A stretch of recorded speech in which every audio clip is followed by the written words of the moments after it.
Today we are taking a look at the best solo legends in Apex Legends that are capable of handling themselves in a 1-on-2 or a 1-on-3 fight. We're gonna waste no time and let's just hop right into it. Typically, I say every legend in Apex Legends is pretty decent, but that's not the case when it does come to solo fighting. Starting us off, we have the D tier legends, which are just underwhelming or poor when it does come to a 1-on-3 fight. And as with every legend on this list, it's all just my thoughts and opinions, and honestly, any legend can be higher or lower depending on the player using them and how you are using that legend. Crypto is the singular legend in D tier at D+, as Crypto has been pretty poor in the recent months and even seasons. While it pains me to put my personal favorite legend all the way on the bottom, I do need to be realistic with the fact that everything Crypto has to offer is more or less in a singular ability, which is his drone, and in order to use that drone, you need to be stationary, even if it is just for a second. Without any teammates to help you out, it's pretty evident that Crypto can't really kill enemies and be in the drone at the same time. You can set up that drone in an area before a battle, but I rarely find this to be effective. The only hope for Crypto as a solo player will be to make full use of an aggressive EMP strategy, which can work quite effectively to be honest, but outside of this, there really is not a whole lot for the solo warrior. Relying on both his drone and his ultimate to be effective in a fight won't work, as you won't be able to use these in every fight, which more or less just makes Crypto feel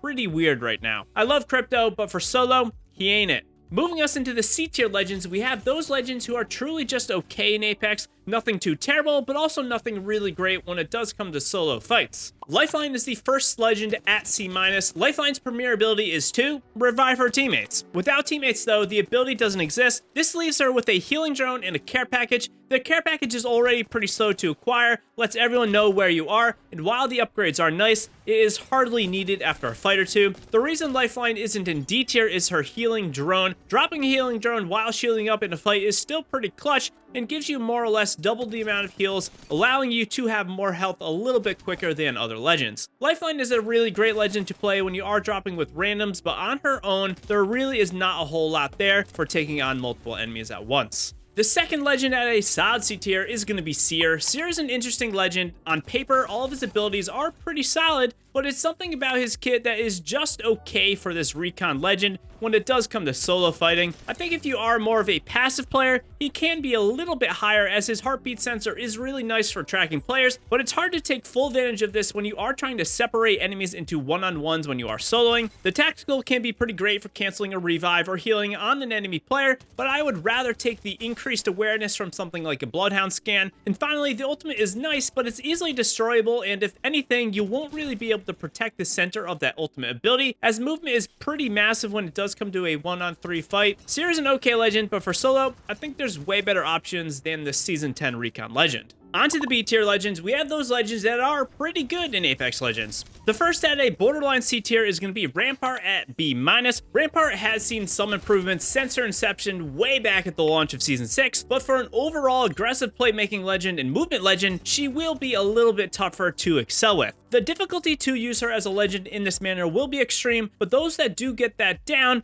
will be able to separate enemies with her walls and really control engagements with those walls, and they will benefit greatly with this playstyle. Shield is also not the greatest in a solo situation versus multiple enemies, as it's fairly slow to spin up, and the slower movement speed when using it is a pretty big deal. Rampart is borderline just an okay legend who can have some moments of brilliance, but for the majority, she's not really going to be it. And of course, you can rat in buildings and really stop enemies from pushing you, but this is not really the way to do it if you are trying to take solo fights. If you want a challenge, give Rampart a try. The second B- legend is going to be Wattson. I slightly give Wattson the edge over Rampart because I do think her ultimate ability is a little bit more useful. Not only does her ultimate charge her shields super quickly, it's also great just to use as cover or block doors in a pinch. Wattson's fences are still solid to try and control engagements, but unlike Rampart, it takes a little bit more setup time compared to just placing down a barrier. As with all legends in Apex, Wattson can be used aggressively, but it's no easy task to do this, and I think for Wattson, it will be more about rapid fence placements to block and separate your enemies while you are using her passive shield regeneration and ultimate shield regeneration to your benefit. She's way better than she was in previous seasons,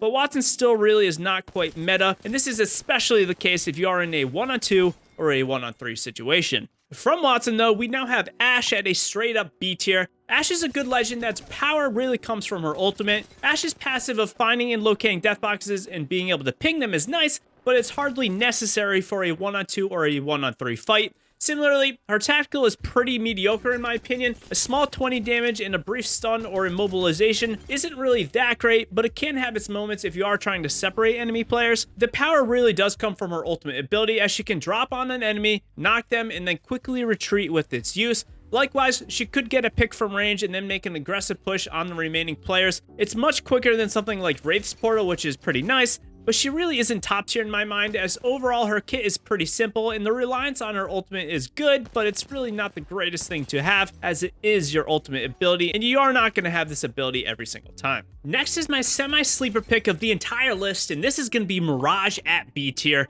Normally, I roll my eyes when players say Mirage is top tier, but to be honest, for solo play, he's the only person that can more or less give himself teammates. Obviously, his passive is non-existent since you'll never be reviving or respawning players, and his tactical is a little bit underwhelming, but it is going to be that 60-second ultimate ability that can make a huge difference in fights. Normally, I would not give a legend as much stock just for being reliant on their ultimate, but the fact that it's only 60 seconds is a huge deal. You'll pretty much be able to use his ability in every fight, and the enemies that do shoot your decoys will result in you being able to understand where they are and use that information to again separate and eliminate enemy players. Mirage is still not top tier, and he really does lack movement, but he's honestly a pretty good pick that is a little bit underrated when you are going in solo. Revenant is our first B+ legend on the list, and I do truly believe he is borderline great or amazing. Revenant has calmed down in recent months, but I think the community is sleeping on his passive ability of higher climbing, and maybe even the tactical ability Silence. Revenant's totem definitely lacks without a squad, but the fact that it's already a pretty long timer means you can only use it a few times a match anyway. The big thing with Revenant is going to be the ability to flank enemies in an unnatural way due to that climbing passive. A good Revenant that does take advantage of this will be able to create a lot of unique engagements that most just will not be ready for. Not to mention, Revenant's Silence can be absolutely insane against the majority of the legends that rely on their abilities to escape, such as Wraith, Pathfinder, and Horizon, to name a few. And on top of that, these are some of the highest pick legends in the game, and you'll pretty much encounter them all game long. Revenant is still a pretty large legend with that hitbox, and he may not be a conventional movement legend, but he has some really interesting quirks that I think work out pretty well in a solo environment. The second B+ legend is going to be Fuse. Not gonna lie, I had a pretty hard time deciding where to put Fuse on this list because he doesn't have any movement capabilities, but his entire kit is pretty incredible at creating separation of enemy players, which gives him a lot of control in fights, especially in buildings. Fuse's tactical clusters come back pretty fast, and a good Fuse should be making use of these to separate enemies, or to control areas of buildings, or to prevent pushes and get some heals off. Likewise, the ultimate can be used to either separate players, trap them, or really just annihilate anyone caught in the flames. Fuse isn't a traditional legend when it does come to a 1-on-2 or a 1-on-3, but he has a lot of capability if you do understand his flow and how to use the abilities effectively. I will say, I do not love his passive, as it really does rely on a consumable item, and once they're gone, it's then useless, but don't sleep on Fuse. He's pretty great. The final B+ tier legend is going to be Loba. Loba is one of those legends that in some sense is more of a convenience legend with her excellent looting capabilities, but her black market can be pretty clutch to get some armor swaps in and just speed up the pace of play. It also does come back pretty quick, which is nice, as you'll be able to get this thing a handful of times every match. Loba is honestly one of the first quote-unquote real movement legends, which is weird to say as her bracelet isn't the greatest, but it's also not too bad. The bracelet is pretty underrated in some sense, as you can get around with relative safety to make some plays. Loba is a solid legend, and while I think she's better with the squad, she ain't too bad as a solo warrior. Make use of that black market and make use of that bracelet, and you'll do pretty well. If you are enjoying the video, or if you'd like to support me, do me a huge favor. Hit that like button. I appreciate the support. We are now onto the legends that are truly amazing at A tier. Pretty much all of these legends are going to perform pretty amazingly in their fights. First up is going to be the powerhouse legend of Gibraltar at A-. Gibraltar is truly one of the best legends in Apex Legends when it does come to team play, but for a solo player, I do think he's a tad lower than when he is with a squad. That being said, all of Gibby's abilities are pretty great. A passive to boost his health with a gun shield, and the fact that he is fortified. A tactical to once again create separation, get some cover, and it is multi-purpose. And an ultimate that is a killer ultimate to those that are trapped inside of it. The one big issue with all of this though is Gibraltar's size and escapability. He is a big boy, which in fights can be a pretty big deal. It's easy to soak a lot of damage, and when you're one-on-ones, But as a solo player, you need to do more than this. He's still a great legend for solo play, but more than likely you will be getting beamed, and it hurts his chances with no movement. If you are playing solo with Gibby, save that dome shield to give yourself some form of separation to get some healing off, and I think you'll be okay in your fights. This rolls us into the second bigger legend of Caustic at A tier. Caustic might not be as good in the one-on-one situation as Gibraltar, but it is Caustic's utilization of gas that is a pretty huge deal when it does come to advancing enemies.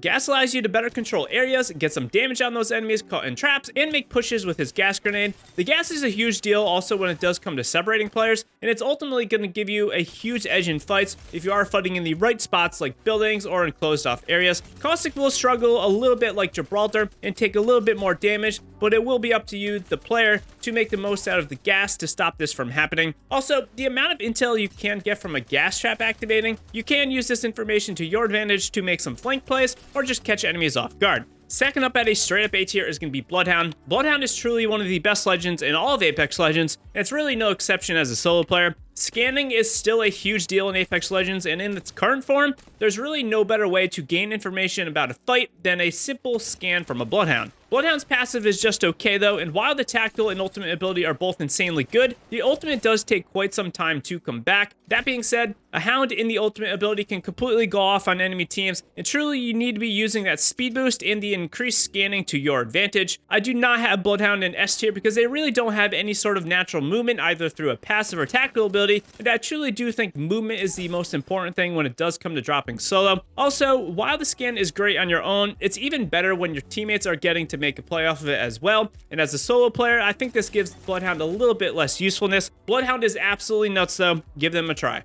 Bangler is the final straight up A tier legend, and another one of those legends who I think is pretty underrated in Apex Legends. Her passive of increased speed boost is a huge deal as the passive ability is always active. Similarly, the smokes are extremely multi-purpose and really just are great to disorient players, provide cover, and they can let her have a lot more survivability than a lot of the other legends in Apex Legends. The ultimate is once again really great for creating openings if used properly, and Bang really does have the complete kit of abilities to help her excel in fights. She is truly one of the more well-rounded legends in Apex Legends, but the real problem she has is the abundance of scanning abilities in the game. This heavy presence of scanning means the large majority of fights will have some sort of nerf on her smokes, which is a pretty tough thing to overcome. If scanning ever does come down, I think Bangler is going to skyrocket in the rankings. And the final legend for the A category of legends is going to be Valkyrie at A+.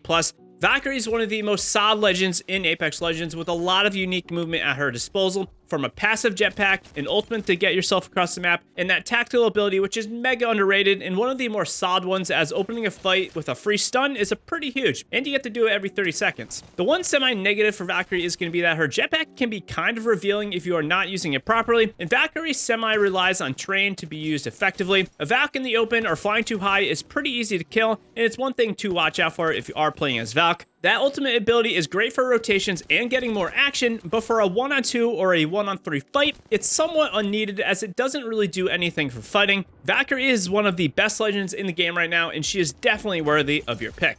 It is that time, the best of the best legends for taking on those teams of players. All of these legends we are about to talk about are truly incredible legends that have complete sets of abilities to outmaneuver and outplay their opponents. Kicking us off at S- is going to be Octane. Octane has seen darker and much brighter days, but right now he is still an incredible solo play legend. A passive health regen, a stim to increase your speed, and a pad to jump onto teams or escape out of trouble. All three of these abilities are not only useful, but they're extremely valuable for players to keep separated and increasing your survivability, which is really what it all comes down to in solo fights. You want to be able to reset and you want to be able to have another go at it. Octane is not as good as he was a few seasons ago, as he has had nerfs to his health regen, his pad distance, his pad cooldown, his pad noise, and his stim damage. All these nerfs are a pretty big deal, and there are some hefty nerfs, but he is still a really solid legend worthy of your time for the solo warrior. The second S- tier is going to be Horizon. In some ways, I see Horizon similar to Valkyrie, but Horizon's set of abilities I think are a little bit more useful in fights. Horizon's passive of increased air maneuverability allows her to move just a little bit quicker, and honestly, it's one of the best passives in the game, and of course, we need this movement for solo fights. The tactical lift has been tried and true for a while, and it's a great way to make a push, escape, get some heals off, and it's pretty hard for enemies to counter and laser you out of the sky if you are using that lift appropriately. I often find new players have an extremely extremely difficult time tracking players moving the lift, which also makes you feel pretty good and you have some relative safety. Finally, the black hole is slightly weaker, but even this can be crazy good when you are pairing it up with something like an arc star,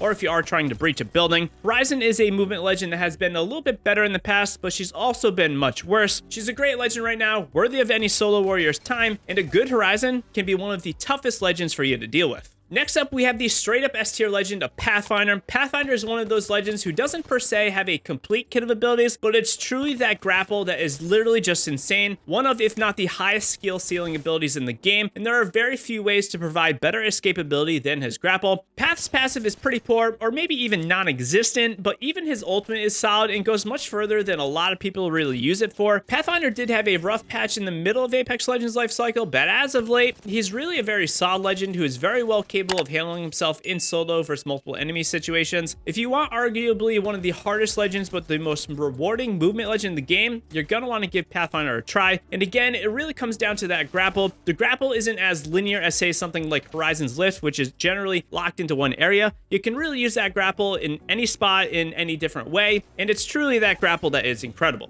And finally, we have Wraith ringing in the final S tier position. This OG legend has been around for the entirety of Apex Legends, and while some do think she is a little bit overrated, it's hard for me to argue against the fact that she does have some of the best escapability out of any of the legends in Apex Legends. Her passive is rarely useful, but that tactical Q, albeit it does take an eternity to activate now, it's still extremely good, but it does require a good sense of positioning, timing, and you can get caught out in the open if you are activating it a little bit too late. Likewise though, Wraith's Portal is an invulnerable rotation ability that can be used to block doors, body snatch, aggressively take height, or drop from height with a way to retreat. Wraith really just has a lot of creativity in her kit, and she's absolutely one of the best survivability legends in the game, if not the best one. You will be able to reset your fights quite easily with Wraith, and this reset capabilities means she has like 9 lives, she can keep going back into it, and she's one of the best legends in the game if you are looking to take solo fights. All that aside, the most important thing is to pick the solo legend of your choice. That's always going to trump everything, but if you do want to forego playing solo, or if you do want to interact with myself in the community, hop into our community Discord. We also started posting and streaming content on our second channel, and a link to that is in the description down below and on the screen for you.